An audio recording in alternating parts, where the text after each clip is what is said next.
So today we will start discussing about cloud computing.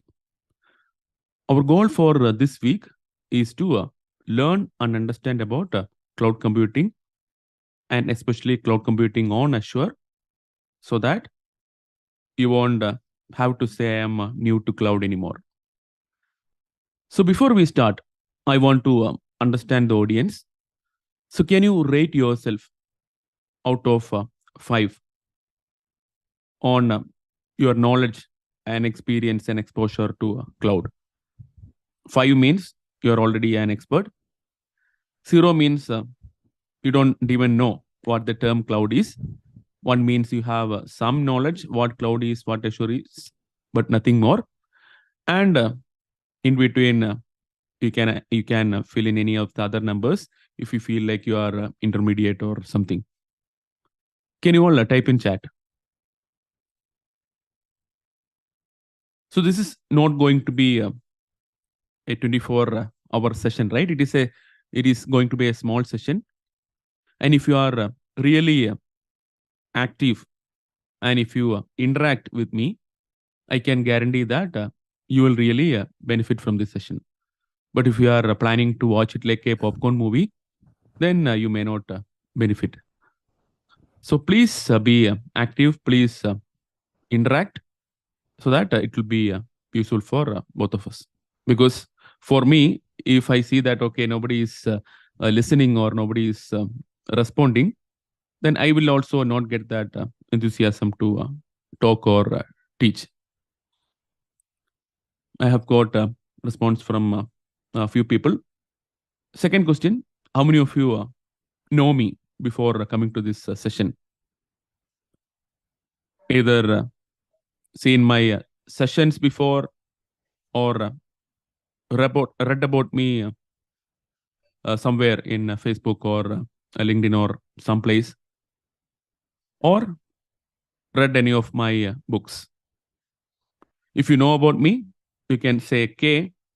If you are seeing me for first time, then you can say F.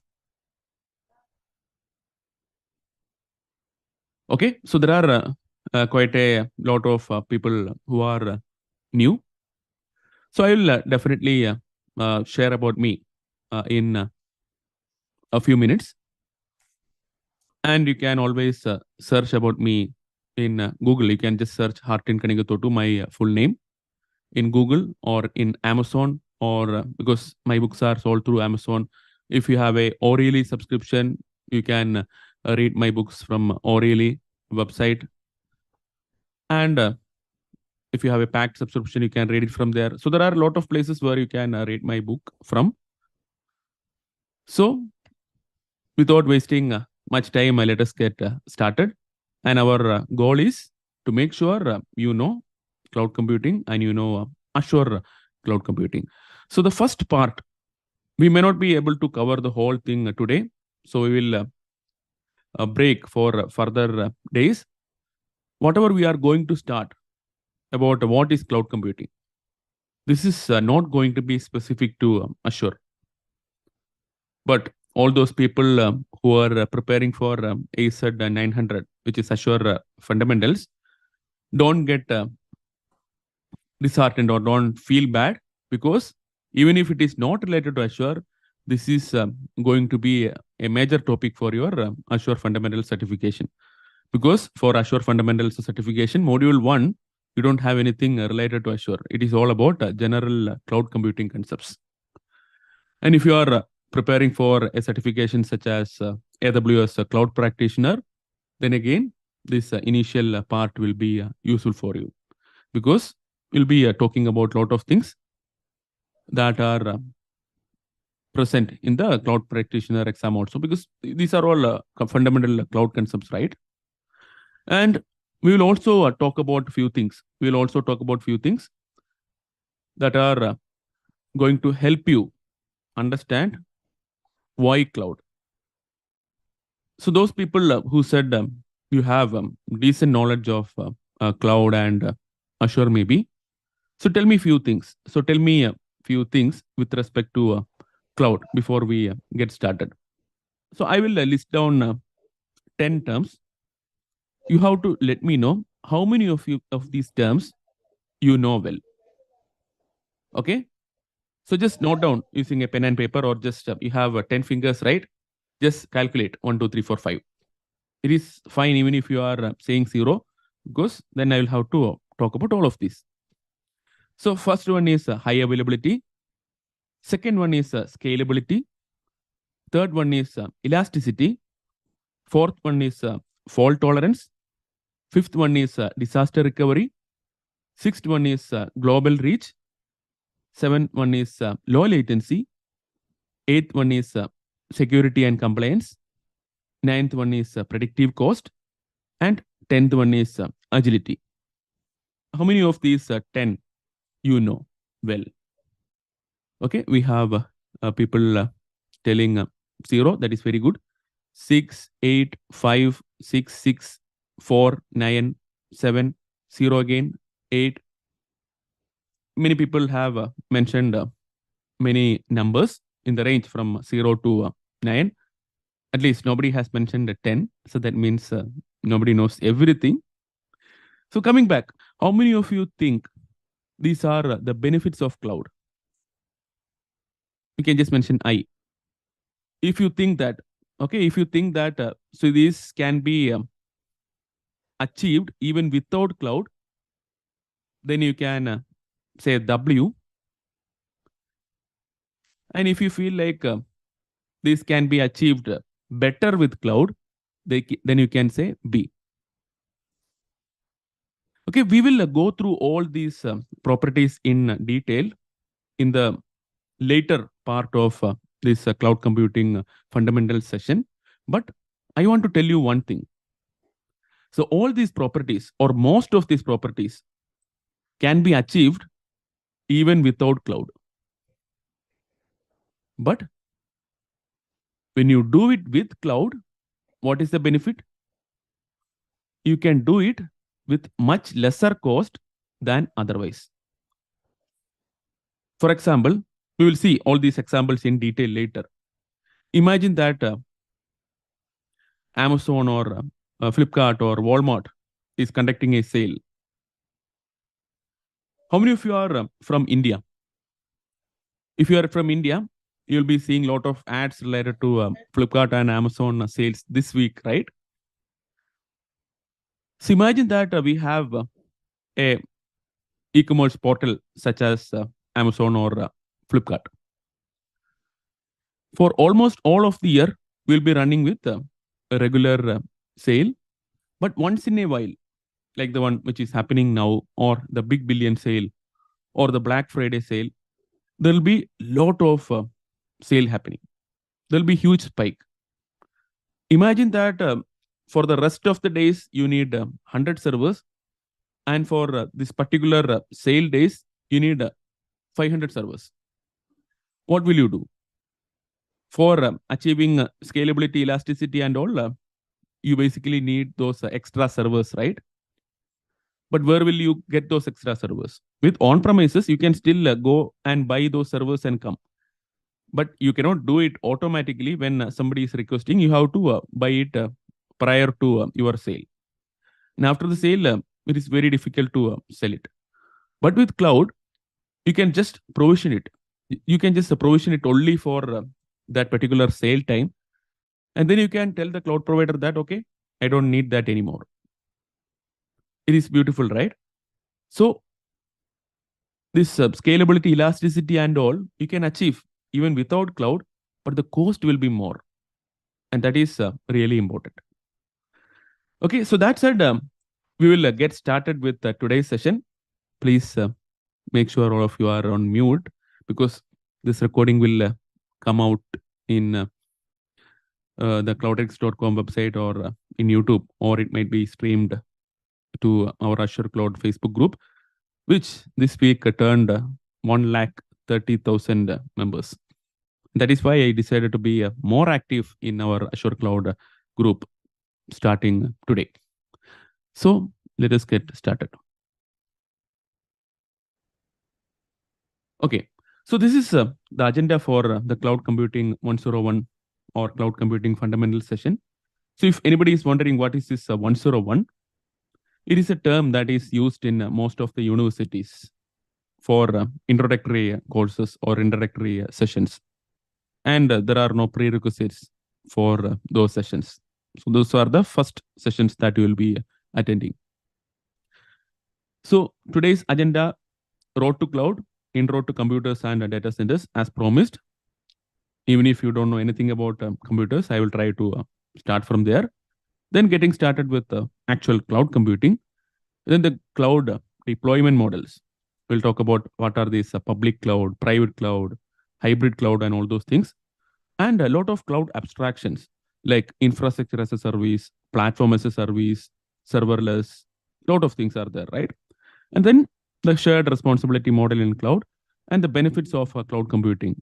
The ones we discussed: high availability, scalability, elasticity, 10 points, right? And finally, we will have some questions to check your understanding of whatever you have learned in this session. So, shall we get started? One more yes, and we'll get started. And feel free to connect with me over LinkedIn. So, a quick note about me. I am Hatin Kanigatotu. I am an author, architect, and tech evangelist. I have written few books on cloud computing, and one of the books have won the award of best eighth cloud computing book of all time in the year 2020. And currently, I am writing the next edition of that book. Anybody who wants to be a part of that book, you can definitely let me know. And based on your contribution is nothing but just reading the book prior to its release and then suggesting if it can be improved or just asking doubts. I can be clear that, okay, this needs more explanation and I can update the book. And if you do that, you can get your name printed in the thank you section of the book.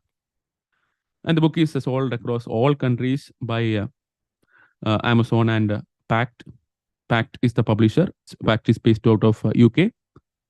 And most of the companies these days have O'Reilly subscriptions, and O'Reilly is also having this book available. So a lot of places where you can be recognized, your name can be recognized just by being a part of this book. Okay, so that's it. From an Azure side, I've taken Azure DevOps Engineer Expert certification, Azure Solutions Architect Expert certifications, among other certifications. I don't have space to list everything here. And I'm also a Microsoft certified trainer so that I can train you with official Microsoft courseware. And for this session, I'm not going to use any official courseware. This is a presentation I have prepared on my own. And you can read all about me from hartin.github.io. This GitHub-based website or GitHub pages-based website we created as part of another session called GitHub 101. If you want to learn about GitHub and how to create such things about GitHub pages, I am happy to take a session on that also. I started my career in a company called TCS. I have moved through many different companies in many different roles. And I became very close to cloud when I was working in a company called VMware. In my final role, I was the lead from India for the team that managed all of public cloud within VMware. And we used to manage lot of AWS accounts, lot of Azure accounts, lot of GCP accounts and all. So after that, I moved back to banking, again working on cloud only. At VMware, I was working primarily with AWS cloud, but when I moved to banking, one of my roles was with a bank called Societe Generale. Societe Generale is a bank based out of France, and I was working the role of a principal architect. And then later I moved to another bank called Morgan Stanley, which is an US-based bank, where I was working as a vice president. So just to let you know that I have some real world experience that I can definitely share it with you along with the sessions. So thought of the day, Person who stops studying merely because he has finished school is forever hopelessly doomed to mediocrity, no matter what may be his calling. The way of success is the way of continuous pursuit of knowledge. It's a book by Napoleon Hill called Think and Grow Rich, written during the time of the Great Depression in US. But again, it is applicable even now, especially with all the layoffs you see around.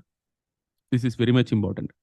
So unless you stay ahead with proper knowledge, it is very difficult to fight against your competitors from the AI side. So road to cloud, computers and a data center. So these things I'm hoping everybody will be knowing. Just in case if somebody doesn't know, let me know. A computer is a machine that computes something. And a computer system is a computer with everything needed for its full operation. And modern computers comes with various models such as regular desktop computers, laptops, etc. So if anybody is this much new to computers, you can let me know because I always expect people who are completely new to computers because a lot of people from non-IT follow these courses to move to IT. And if anybody is there with that background, I go deeper. Otherwise, I just skip them. But this is important. Five most important parts of a computer. We have learned these things whenever we started learning about computers, right? CPU or central processing unit, graphics processing unit or GPU, random access memory or RAM, and storage and motherboard. With cloud, how this is important because motherboard you cannot do much on cloud. It is purely physical. But when it comes to storage, RAM, CPU, GPU, etc., you will be put in a situation where you may have to take a call. If you are going with infrastructure as a service, you may have to take a call on how much CPU I need, or whether I need to go with a instance where GPU is there. So such questions you will have to answer. In cloud, most of these things are virtualized. What do you mean by virtualized? So virtualization means in a single physical machine, like your computer, whatever you are having in front of you, right? In a single physical machine, you can have multiple virtual machines. All these virtual machines will be having their own operating systems. Okay, all these virtual machines will be having their own operating system. So if you log into a virtual machine, you will feel like I have logged into a real machine. And cloud is all about virtual machines because whenever you are creating a virtual machine, you are not getting a whole machine to yourself. You are sharing that machine with some other people. And that is how cloud is able to provide you all these benefits at a much lesser cost. A brief history of computing. It all started with physical host machines, right? And these physical host machines, let us call it as bare metal machines. And then came server virtualization. What is server virtualization? As I mentioned earlier, one host machine can have multiple virtual machines. And all of these virtual machines will be sharing all those CPU, memory, storage, etc. on that physical machine. So that was the second level of evolution, right? So we had only bare metal machines. Now we have server virtualization. Again, evolution continued. Then came containers. With server virtualization, one physical machine can have multiple virtual machines. Containers are still lightweight to virtual machines, which means you can even have multiple containers on a virtual machine. So they are lightweight than virtualization, and they come handy in many situations. One of the situation from a developer perspective. So whenever you consider containers, you have advantage from a developer perspective and also from a infrastructure perspective, from a cloud provider's perspective also. So can you tell me any benefit from a developer perspective? So tell me one thing. Do you know about any container technologies? Docker. Docker is one of the most popular container technologies. Okay, and then yeah, people are talking about Podman, Kubernetes. So we have a dedicated session for containers, and even experienced container people or experienced engineers, experienced Azure engineers who attended the containers 101 session said, okay, I was knowing about Docker, but I never knew about all of the other 9 to 10 container technologies that we discussed.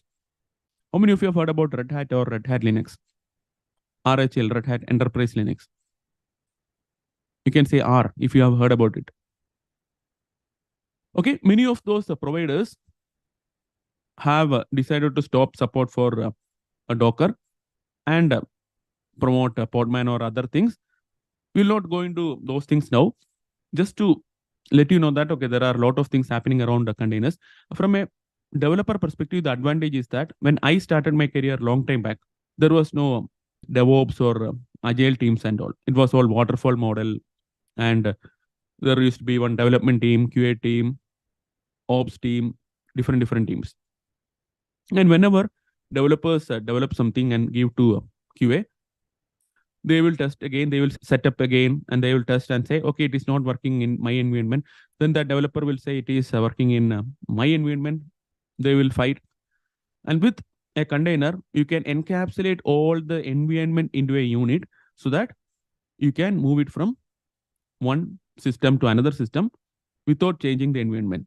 So now you cannot say that it is working on my environment, not working on your environment and all. And we have a whole session for containers. If you are interested, please do let me know in our Facebook group or chat. And containers, you definitely have to learn, because eventually, if you are going to learn any Azure or AWS or GCP certification, which is not the basic 900 or basic cloud practitioner, you will definitely have containers in it. For example, if you are going for Azure Administrator AZ104, I think module 9 has containers. You have containers, you have Kubernetes, all those things are there. So you cannot become a cloud engineer these days without knowing about containers. And if you are interested, we can definitely discuss it in a different session. So coming back from a cloud perspective, we will shortly learn about some abstractions such as infrastructure as a service, platform as a service, serverless. How many of you have heard about this thing called serverless? You can say yes if you have heard about it. You have to definitely learn all these things if you want to learn cloud. If you don't know, just note down these terms and ask me to teach you after this. May not be today, but I will definitely talk about it, because I am very much close to the term serverless, because Serverless Programming Cookbook was my first internationally published book. Okay, so coming back, serverless means two things. One, you pay only for the time your services are being used. In general, when we learn about what is cloud computing, first thing that people say is you pay only for the time you are using your cloud services. Okay, we say pay as you go, or similar terms. Basically, what it means that if you are using a cloud service, as long as you have provisioned and using it, then you are paying for it. People will feel like, okay, wow, wonderful. I have to pay only for the time I am actually using it. Imagine that you are having a online shop, and imagine that your father, parents or grandparents, somebody has a physical store. You may have seen, right? They close the shop at night and go to sleep. Can we do the same for a online product or online website? Can Amazon or Flipkart or any website say that, okay, from 9 p.m. I am going to shut down everything, and tomorrow morning 6 a.m. I will start again? Will it be good for business? Yes or no? If you think yes, you can say why. Otherwise, you can say no. No, right? So that means basically, if you have created your website on a virtual machine, that virtual machine will have to run 24 bar 7. It is not like you can stop and go. So that means it will be running 24 bar 7. So you'll have to pay for 24 bar 7. The only advantage is you don't have to make any upfront payment. So if you are doing it on premises, your own computer, you will have to set up everything. You'll have to buy a computer. You'll have to do a lot of things that you don't have to do. And later, if you decide that, okay, this website is not profitable, I want to stop, then you can stop. That is also another benefit of cloud computing. But with serverless, you get one more additional benefit. By default, with cloud, purchase and setup cost is saved. But after that, you have to pay 24/7 with infrastructure as a service. We will learn about all these things, right? But with serverless, you have to pay only if your customers are using your service. That is sweeter, right? So that means if you don't have customers, you don't have to pay. There are different technologies with different cloud providers for serverless. With Azure, you have Azure functions. With AWS, you have AWS. Can anybody tell the serverless service in AWS? It is AWS Lambdas. Okay, every cloud will have one version of it. Here you have a service, and you are going to pay only for the time that service is actually invoked. With infrastructure service, you'll have to pay for the time that service is running. There is a difference, right? Running, it has to be always running. It has to be always provisioned because your customers will be coming. And for serverless, only when it is invoked, it will be paid. So in this world, is there anything that is really free? No. Everybody or every company does something and gets some benefit.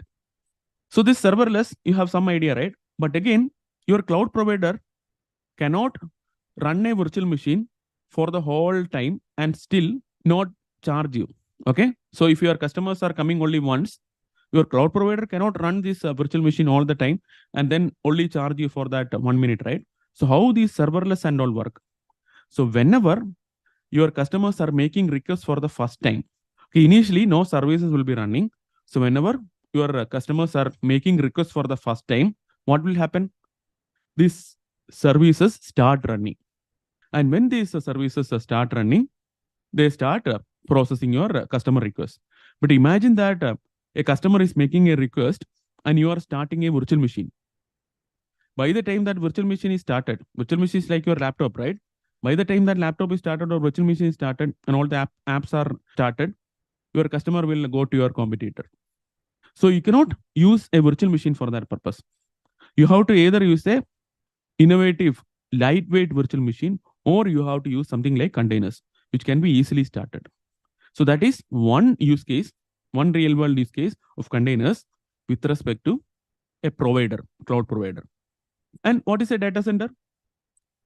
It's a building or a group of buildings with many computers and associated components such as telecommunications and storage systems. All these computers and all these connecting things and all those things sit in a big building called as a data center. So containers, you can watch the recording of Containers 101 session. Now we will get started with the real cloud computing. So any questions, doubts, suggestions, anything? So cloud computing. If you want a definition, cloud computing is the on-demand and automated delivery of computer resources and other IT services over a network. So what does it mean? On-demand. On-demand means whenever we need something, we can create it. And it is also automated. So we saw those data centers, right? Before cloud computing also, we had data centers. And what is the difference? I had my website almost around 18 years back.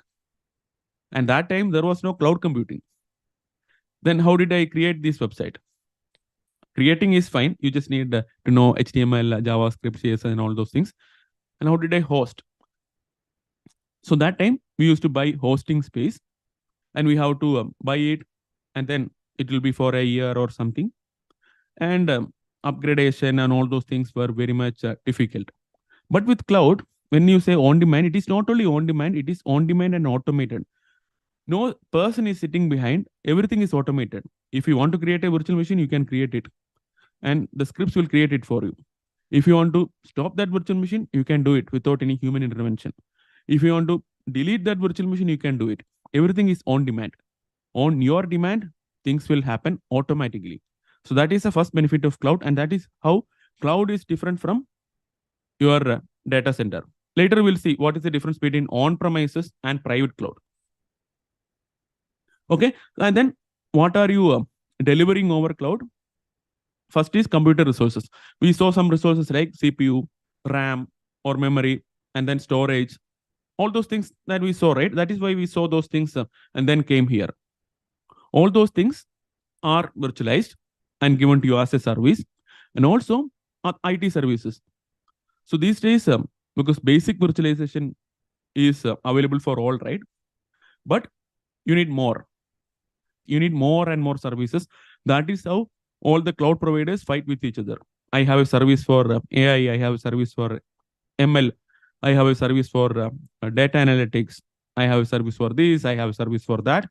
The more services you have, you stand in a better shape to compete with your competitor. And at the same time, you confuse your customers also.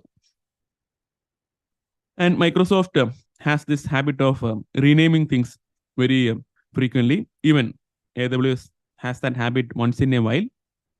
So AWS had this service called SSO, single sign-on, and then they rebranded it as IAM, Identity Center, and then bracket they will put okay previously SSO. Similarly, Azure had a service called Azure AD, Azure Active Directory.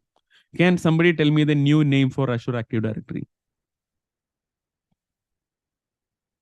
All those people who said the 1, 2, and all should definitely answer this, because Azure AD is the basic thing, right?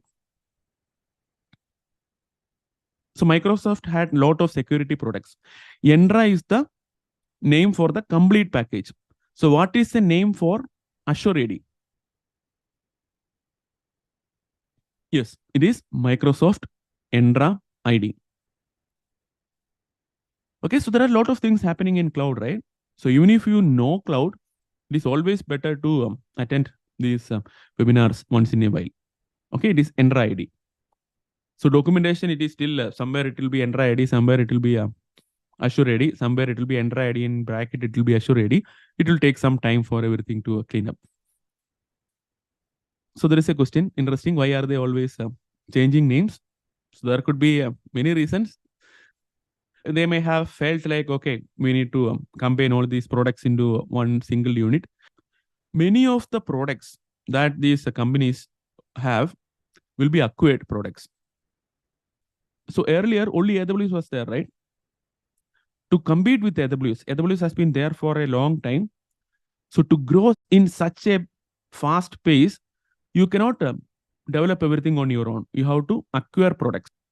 So many products Azure acquired, and hence they were able to move faster.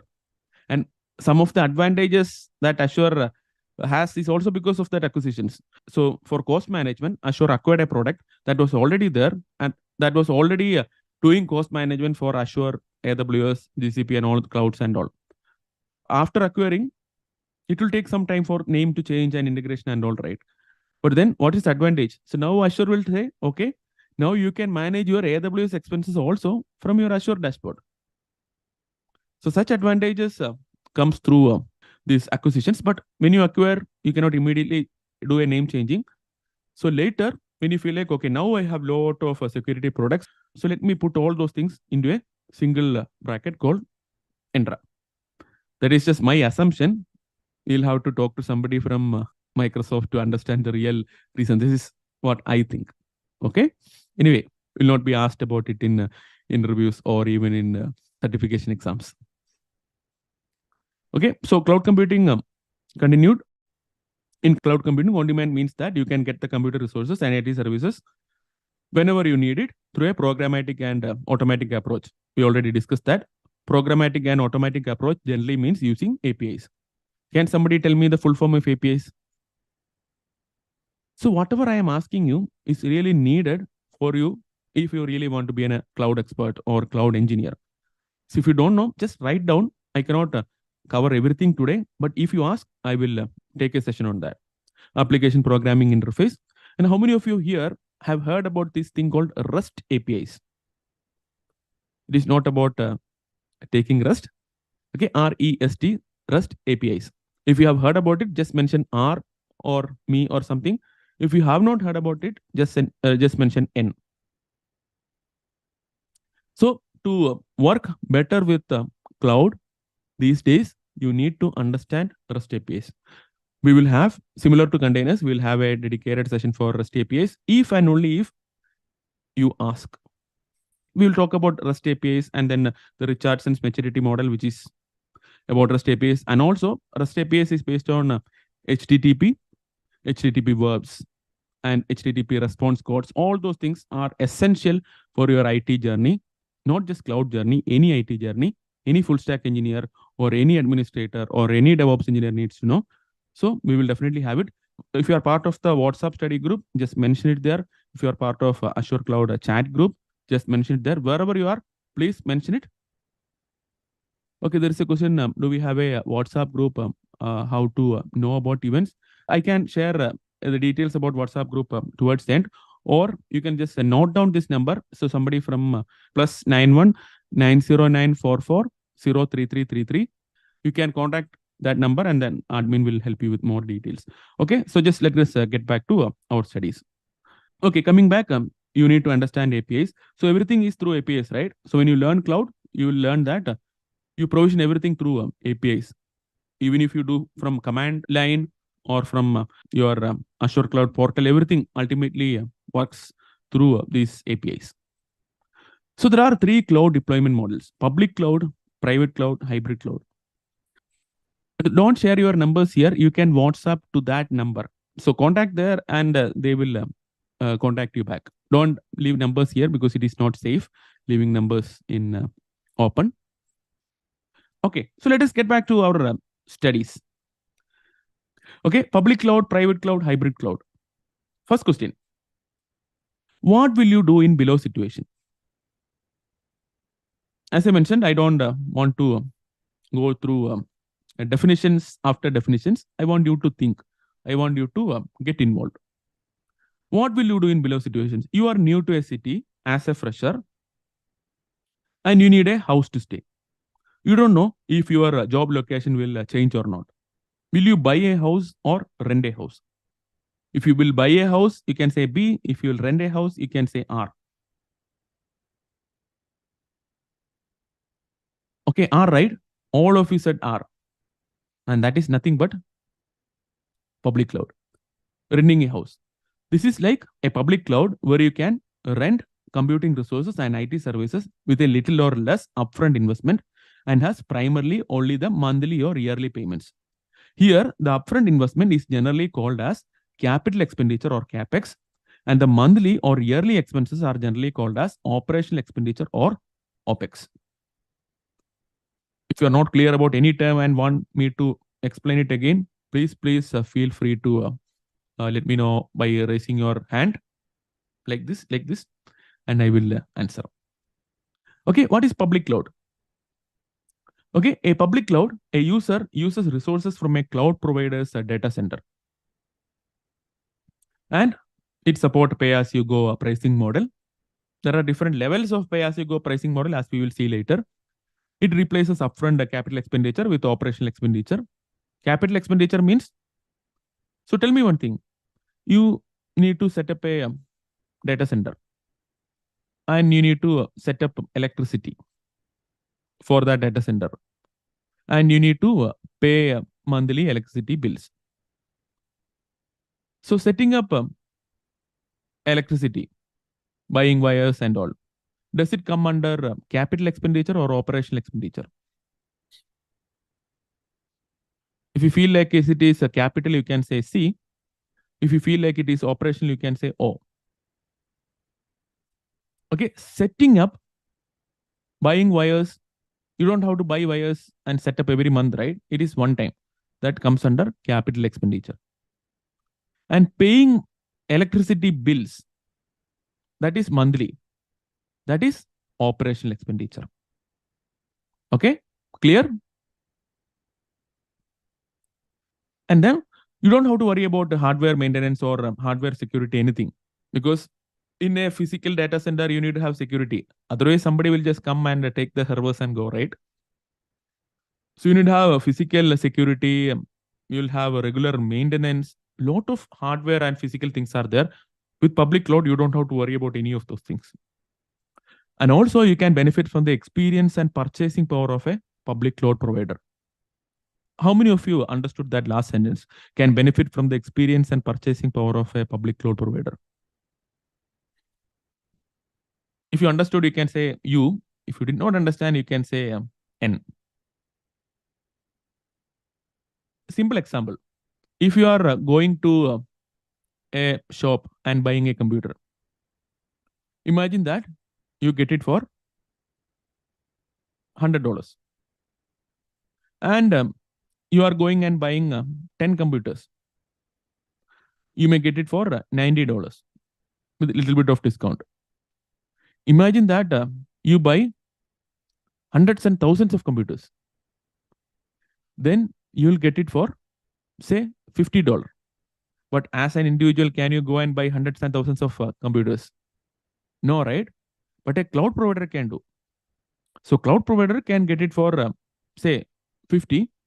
And even if he is renting it out for you for an effective $75 rate, you are still benefiting, right?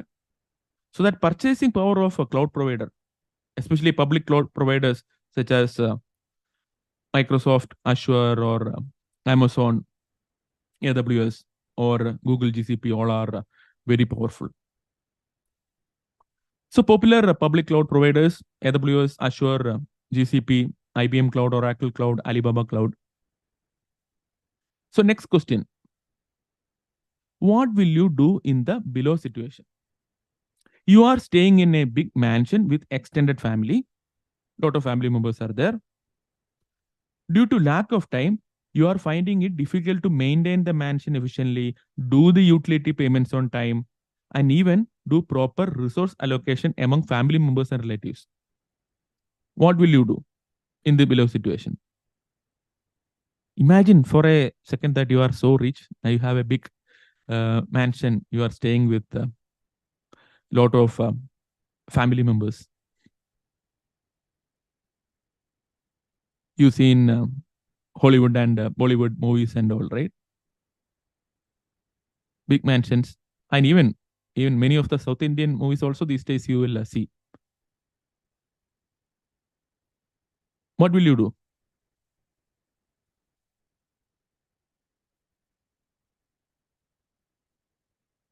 Okay, we'll keep one person to take care. We'll hire someone to manage things. Good. That is the most appropriate answer, right? We'll hire somebody or some company or some team to manage these things. Okay. The most logical answer, contract somebody like a manager to manage everything, like coordinating with the staff, making payments, even do proper resource allocation among the people staying in that mansion. Here, the mansion could be your own or even leased. Okay. The mansion, the important thing to understand here is that the mansion could be yours or it could be leased. So this is like a private cloud. So private cloud is not just on premises. On premises means your mansion, you manage it. Okay. But private cloud means it will be either your mansion or you leased it from somebody, but you are in charge of it. But you will be letting somebody else manage it. With the private cloud, it will be a software that will be managing. This is like so this mansion example is like a private cloud where we use specialized software to manage our on-site data center or even a third-party data center that is dedicated to our organization. With an on-site data center, there is more capital expenditure compared to the public cloud where there is little or less capital expenditure. Okay, got it? Clear? So many people get confused between private cloud and on-premises. Okay, we'll have one more slide for private cloud and on-premises, then things will be a little more clear. So what is private cloud? It is a cloud that is used by a single entity or a single business. Okay, brings technology of public cloud to on-premises, can be hosted from our on-site data center or a third-party data center dedicated to us. Most people think only about our own data center when you say private cloud. Okay, and it uses a software stack such as Azure Stack, AWS Outposts, VMware SDDC solutions, etc. And comes with greater cost compared to public cloud, definitely, because we have to either buy the data center or lease it. And private cloud may be confusing to understand as different vendors may define it differently. So there is a little bit of a gray area there. Again, you have to understand what it is, but you don't have to understand a lot about it for your exams, because exams is mostly around your public cloud. Question: are private cloud same as traditional data centers? Yes or no? So now you should be able to answer it correctly, right? Is it same? No, right? So private clouds are not same as traditional data centers, as we discussed earlier. Private clouds add features of cloud, such as on-demand and automated provisioning, whatever we discussed, right? All those on-demand, automated provisioning, and all those things, it will add to the on-premise data centers through software. So imagine that. What is a real world situation? I have a very big company. So imagine that the Trainso is a very big company.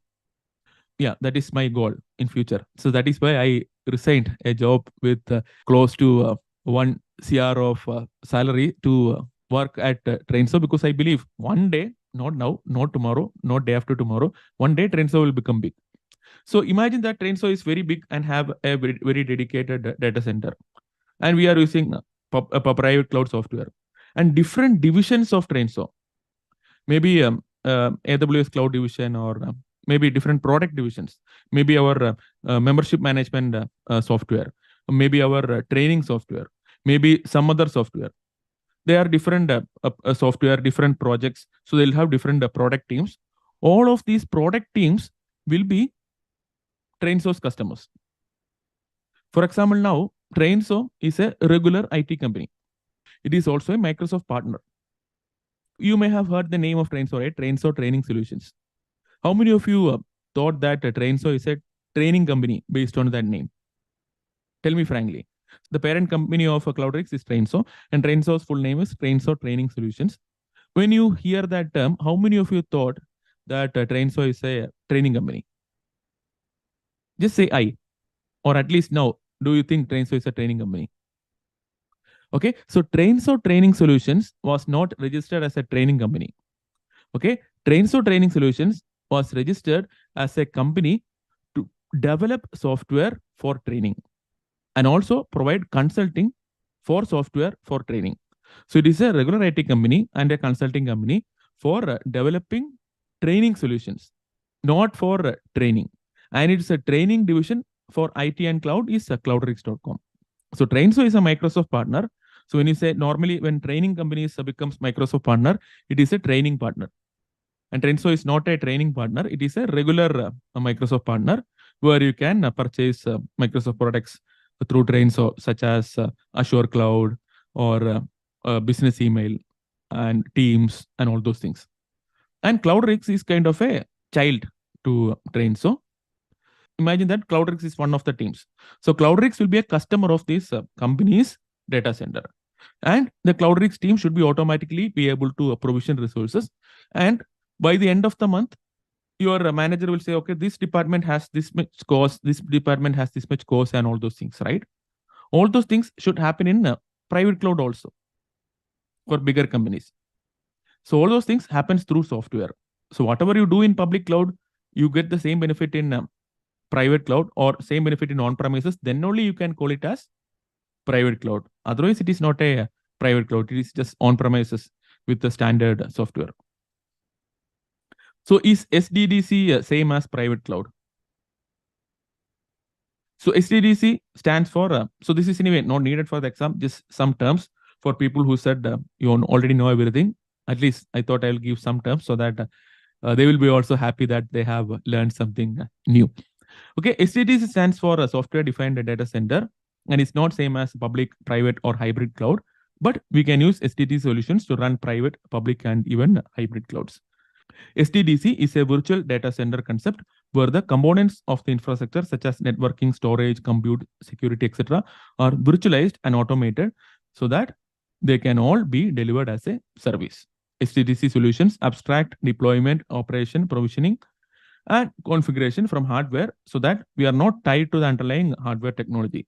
So basically, you can change the underlying hardware technology without affecting your configurations, management, and all those things. Okay, we will not go deeper. Okay, another easy question for you to answer. What will you do in the below situation? If you are settled in a city with an owned house and you have some extended family members coming for some time but don't know how long they will be staying with you, what will you do? Okay, yeah, Sam has mentioned rent a new house for them. Yeah, rent some space for them. Yeah, all of you have mentioned correctly, and that is nothing but hybrid cloud. In hybrid cloud, you'll have both private cloud and public cloud. So renting a house along with the existing house is the most logical answer.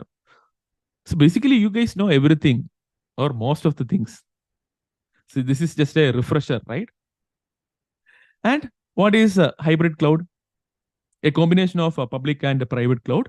Part of services may run on private cloud and part in a public cloud. May use to extend private cloud with additional resources or services. Provides maximum flexibility, but at a higher cost than public clouds. So now we have one more small topic to cover, which is cloud abstractions and the shared responsibility model.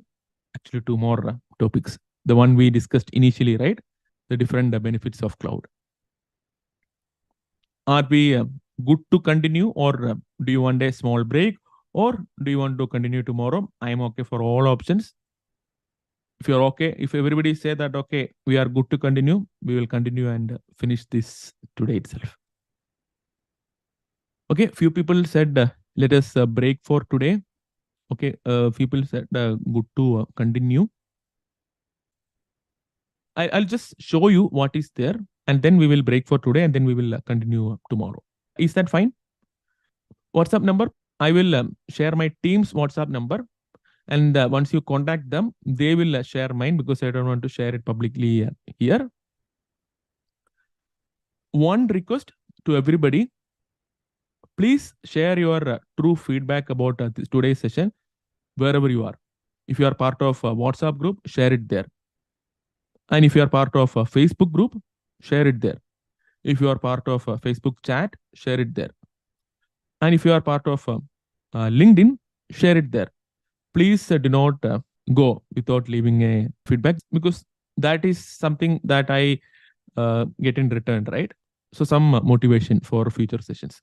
Okay, cloud abstractions and the shared responsibility model. So we'll see a lot of things such as infrastructure as a service, platform as a service, software as a service, and then the shared responsibility model, and then on-premises versus infrastructure as a service versus platform as a service and software as a service. We will also see the newer cloud service models or abstractions, and we will see the other data storage options like file storage, block storage, object storage, relational databases, non-relational databases, and types of non-relational databases. And the benefits of cloud computing like high availability, scalability, and elasticity, vertical versus horizontal scaling, and fault tolerance versus disaster recovery, and differences between the global reach and latency requirements, security, predictive cost, agility, and we will summarize them. And there are some really interesting questions to check your understanding. So there are a lot of questions, but I will ask a few of them now. Core team, please note down who is answering this correctly. We can give them some prices also later. Which expenditure model is used with pay-as-you-go subscription models? Is it operational, elastic, capital, or scalable? Answer.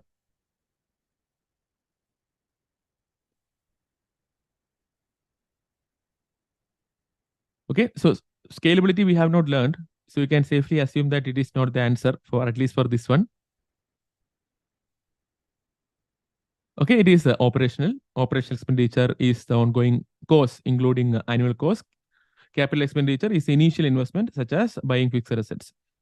A company can extend a private cloud by adding its own physical servers to the public cloud. True or false?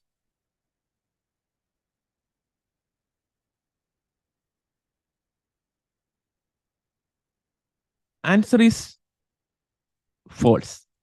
You cannot add anything physical to the public cloud. You have only virtual access.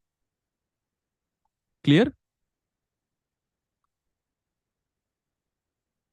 You may have thought that it is going to be hybrid cloud, but the thing is you don't have any physical access to the public cloud. So you cannot add anything. Clear? Yeah, on premises would be true, but here it is public cloud. A company can extend a private cloud by adding its own physical servers to the public cloud. Answer is false, and you know the explanation. A company plans to migrate their on-premises servers to the cloud. Which of the following administrative responsibilities would be reduced by this move?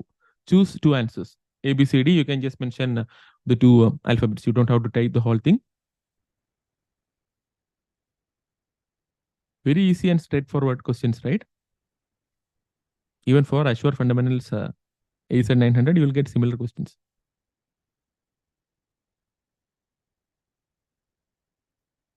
Okay, A and C. Anything physical, you don't have to manage. Those who are making wrong choices, don't worry. If you haven't understood why your answer was wrong, just stay back and you can talk to me and ask, okay, why it was wrong, and I will explain more. Okay, so which of these cloud deployment models provide a choice to use on-premises or cloud-based resources? Okay, yeah, everybody are seeing correct answer, hybrid cloud.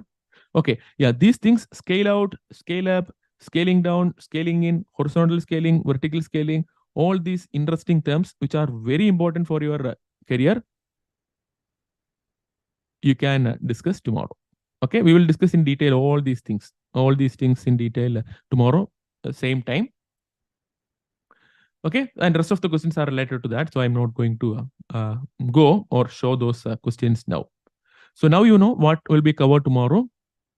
We will continue tomorrow, and please feel free to WhatsApp on the given number, and then you can ask for my direct number to that number. Okay, one level of redirection. Please leave a feedback in Facebook group or LinkedIn or your Facebook chat group or even your WhatsApp group, because many of you here I can see they are part of our knowledge exchange WhatsApp study group. They can leave their feedback in knowledge exchange WhatsApp study group. So there is a question promo code for your book, please. The new book is actually I am writing it, so it has to be first published. The existing book is 2 to 3 years now, but still it is selling well. But again, wait for the new book or just connect with me over WhatsApp so that you can read the new book for free along with me and give feedback. The only thing is this book is not published, right? You'll have to just sign an NDA that you will not be sharing it with anybody else.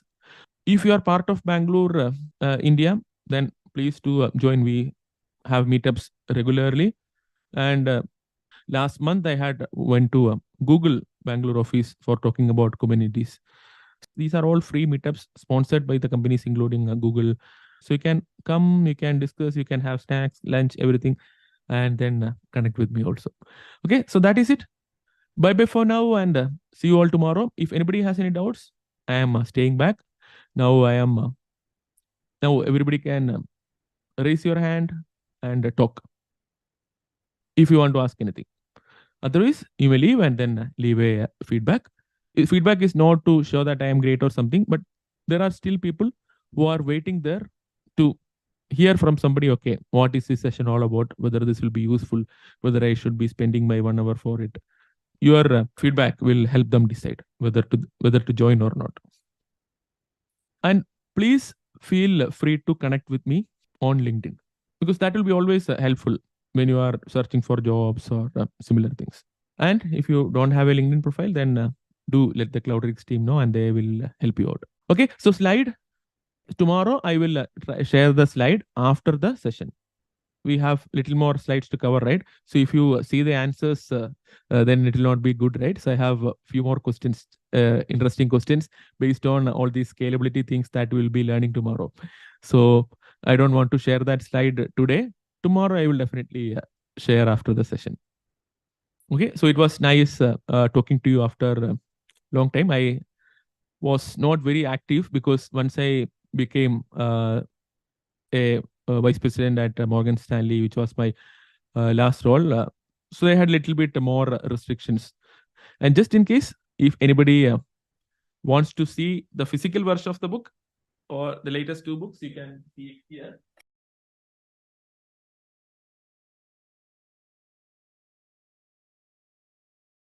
So these are the books. You can read about it.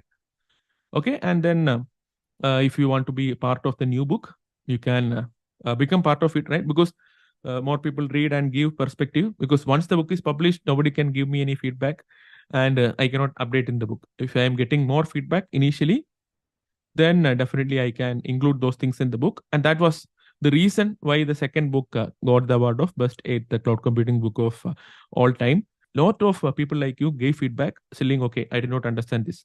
Okay, then I will think, okay, then I need to add more explanation, and then I will ask that person, now is it clear? They will say yes. That really helped me a lot in making it a very good book. I'll talk more about study group tomorrow. So we have a very interesting WhatsApp study group. Our Facebook group is free. Our all our chat groups are free. Our WhatsApp study group, it is not free, but you can get it for free if you share knowledge.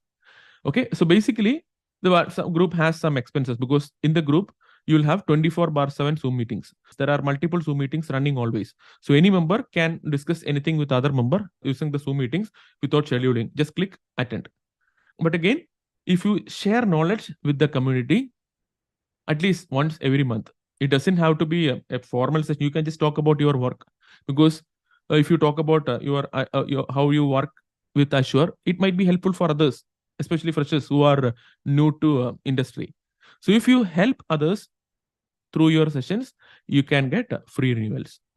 Every member has to be contributing in one way, either paying a fee or by sharing knowledge. But again, that is only to be part of the knowledge exchange WhatsApp study group, KEVA groups or C1 groups. But there are other groups which are completely free without any contribution needed.